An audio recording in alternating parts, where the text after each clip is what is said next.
Hello traders everywhere, Adam Hewison here, co-founder of MarketClub with your weekend update for the trading week ending 11/25. Well, I hope everybody had a great Thanksgiving and it wasn't so thankful for the markets because quite honestly the markets, the Dow particularly, scored its worst weekly performance since 1932. Not a very good record to have. So anyway, if you are not a MarketClub member, you may want to win a chance to win a free subscription to MarketClub on an HP touchpad. You can enter today. Just go to our website and on the blog, and you can enter that contest. And I think you'll find it very interesting. So what it is a 12-month subscription to MarketClub, and we'll put it on a touchpad for you. How cool is that? You know, nobody knows what to do except the markets and our trade trial technology. It's just that simple.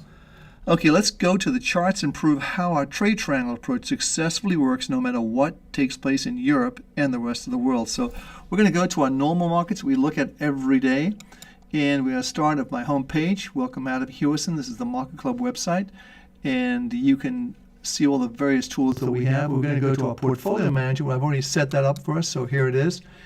And these are the markets we track every day. The S&P, we're going to be talking about the Dow today, something we don't follow every single day, but the NASDAQ, silver, gold, copper, etc., etc. We're also going to be including several ETFs that are becoming very interesting, and you may want to look at that with us. But also, you look at our scores, minus 100, minus 90, minus 60, minus 100. The plus one is the one we want to be plus, and that, of course, is the dollar index. And the other ones are ATS, which you want to be plus because they're inverse. The only 91 there is the US dollar against the euro. That's a euro-US dollar cross. And that's saying basically the euro is going to go down. So let's take a look at our first market. And I've already set this up. These are weekly charts. These are close-only charts. And I want to show you basically, these are our monthly signals I've already put on the charts. And you can take them off just by clicking here, put them on, so forth. But you can see we have a minus 100, and you can see that even though we had this rally, it didn't change our overall longer-term concept. So on August 2nd, we said to basically, if you're a long-term investor, just get out of the market, be in cash, and that's proven to be a good advice because the reality is the S&P 500 is down almost 8% for the year. Even if you had gone into treasury bills and just got 1%, you would be better off. Think about this. Losing 8% or making 1% of your money. It's much better to have that positive return each and every time. So we can change the look of this. We can quite easily go to the candlestick charts, and you can see this is not a good close. For the week, the S&P 500 lost 4.68%, not a great performance. And it has a minus 100 score, and the trend, of course, is bearish. The outlook for this coming week, of course, is going to be, I think, lower. Certainly on Monday and Tuesday, we may see recovery from there, but certainly Monday and Tuesday, I expect this market to be on the defensive. I'm not sure what's going to come out of Europe, but it's probably not going to be good news. But be careful down here. We've got some support from these previous August and September periods, and we may see some support there. But the key thing is also, if you look at just a close-only chart on a weekly, this is going to be a very key level, and we're looking right there at around the 1131, 1120 area. If we close below 1120, then I think this market's going to look really, really, really bad. So let's go to our next market. This is going to be the Dow. We don't normally look at the Dow, but you can see quickly that chart is looking very similar to this one, to the S&P, all the equity charts coming down. This is our second week lower. And we closed right on the lows, and we were down 4.78%, actually more than the S&P 500, but still in a very, very sort of negative outlook. It doesn't look good for the moment. Will it turn around? It's too early to tell, but certainly the tools are indicating minus 100 means a strong downtrend. Could be very similar to what happened in 08, so really pay attention to that one. Next market is going to be the NASDAQ. And as you can see, this is the NASDAQ comp. In terrible close last week, we were down over 5% in this market and very close to these closing levels. Again, if we put a closing chart on, the key level to look at is going to be right here, and that's going to be 2,341. So 100 points lower, this market could be looking really, really badly on a week 2-week close. So let's see how that works out. But nonetheless, the trend is down, minus 100. You can see where we got short. We never got long in this move. We didn't believe it. And our trade trail has proved to be a very successful technique in that particular market. So let's go to our next market. This is silver. Silver, as you said, we've not been bullish on this market, and with a minus 90 reading and down 3.79% for the week, it would appear as though this market is rolling over.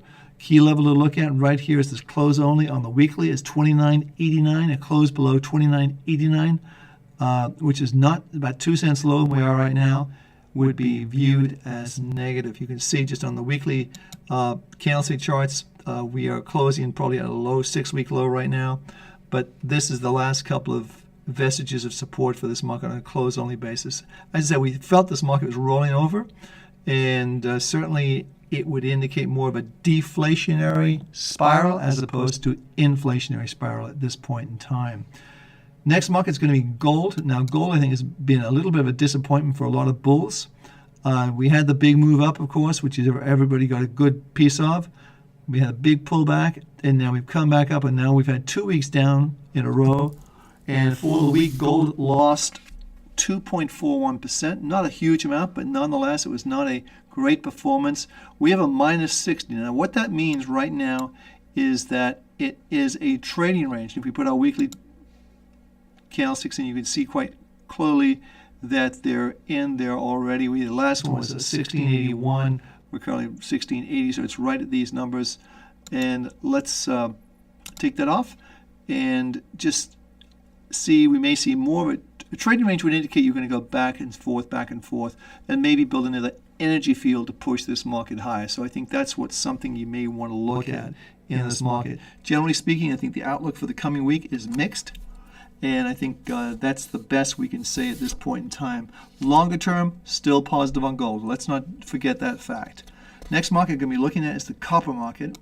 Copper is basically has had 4 weeks down in a row. You can see we closed down for the week 2.06%.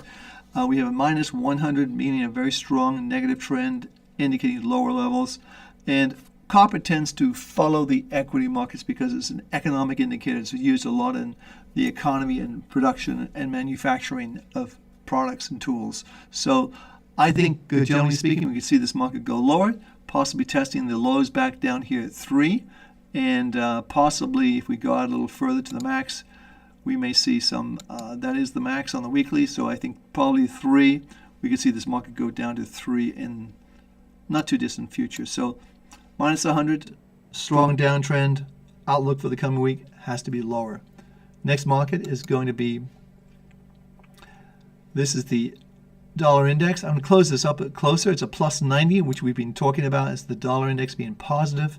And if we just put a close-only charts, you can see we've made that turn. We've closed over the previous high here at 78.50, and it would appear as though 78.75 rather. It would appear we're going to get set up to challenge the 80 to 81 level in maybe as early as Monday, because I think the euro is going to take a real hit. But closing this up a little closer so you can get a better picture is, this is a very strong up week.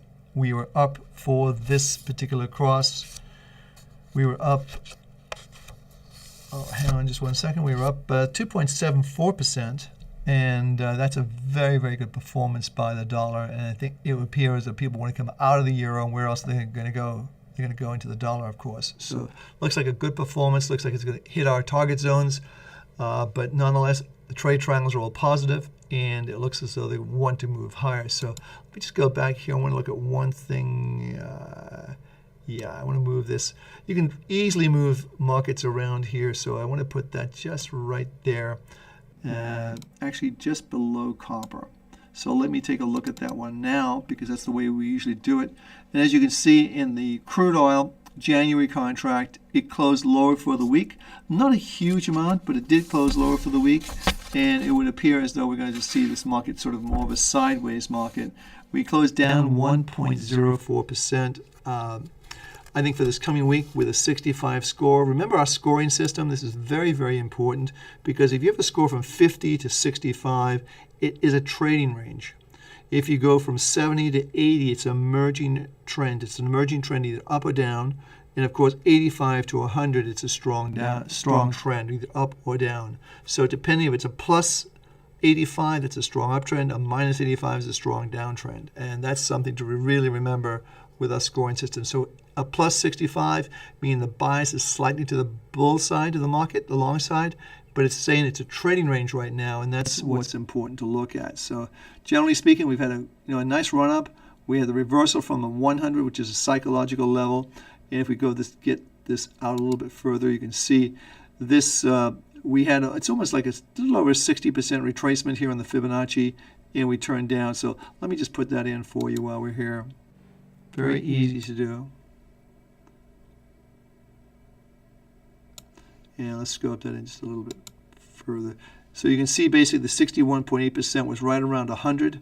And we got a little beyond that and come back down below it. So I think we're going to see more of a two-way range in that market. So let's go to, we've done the dollar index, of course. Let's go to Reuters Jeffries index. And one of the things we like to do, and we haven't done it so far on the chart studies, is put in our parabolic, which stop and reverse, and also our Donchian trade channels. These are very useful trading tools that you may enjoy using, because what they do, you tend to, once you get outside the channel, like here, you come back in, outside the channel, you come back in. So once you get extremes, you always seem to come back into the channel. Something to remember for trading anyway. So I think right now we're going to go down and challenge maybe the 295, 300 level in this market. We've got our first target, 305. The low there was 304.95. So we actually hit our target on the downs. First downside target. I think the market's been down for the last 4 weeks, closed lower for the last 4 weeks, but we're starting to pick up momentum, and I think we can see this market just do a little bit better on the downside. So let's take a look at our ETFs we talked about. And the first one is going to be DUG, which is ultra short oil and gas. Now, it's interesting because if you look at this market put a very, very good performance in on Friday, closing at highs at 31.73, highs for the week. And it looks as though we've made the turn, and we can see this market move up to the midpoint of the channel around the 36 level. Everything is plus, plus, plus, monthly, weekly, and daily all plus, indicating that we could see this market continue to go higher than where we are right now. So looks very, very good for that market. And that's DUG. That's the DUG. It's ProShares Ultra Short, so it's a leveraged ETF. And something to remember, you've got to be a little careful with these leveraged ETFs. So let's go to our next market, and that's going to be the ultra short euro, which is EUO, symbol EUO. You can see it's a plus 100 inverse, very useful. Can be traded in IRAs and 401ks. Market looks very, very good. It's a plus 100, indicating a strong upward trend. And I think there again you can be looking at this. Excuse me, this is. Let me go back. I just picked the wrong one here. No problem.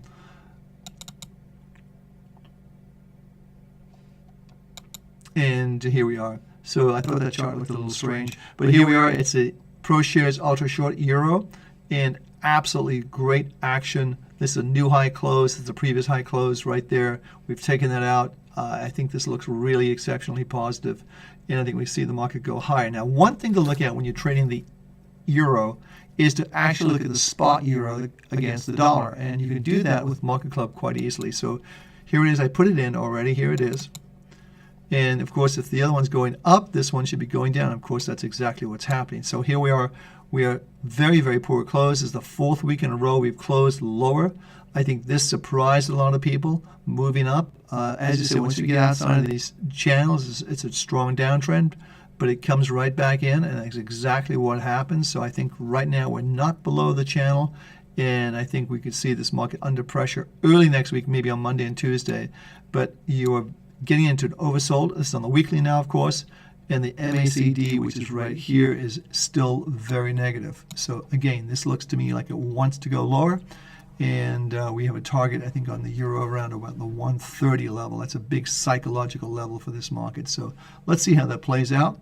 And the next market we're going to be looking at is the ProShares Ultra Short, the S&P 500. The symbol is SDS. Again, this is another ETF. And ETFs have become very, very popular. You have to be a little bit careful because of the leverage factor, but they're very, very popular for trading.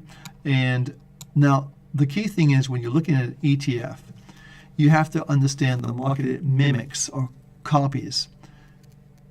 The SDS is a derivative of the S&P 500 index. It's double leverage. Okay, so when you see the red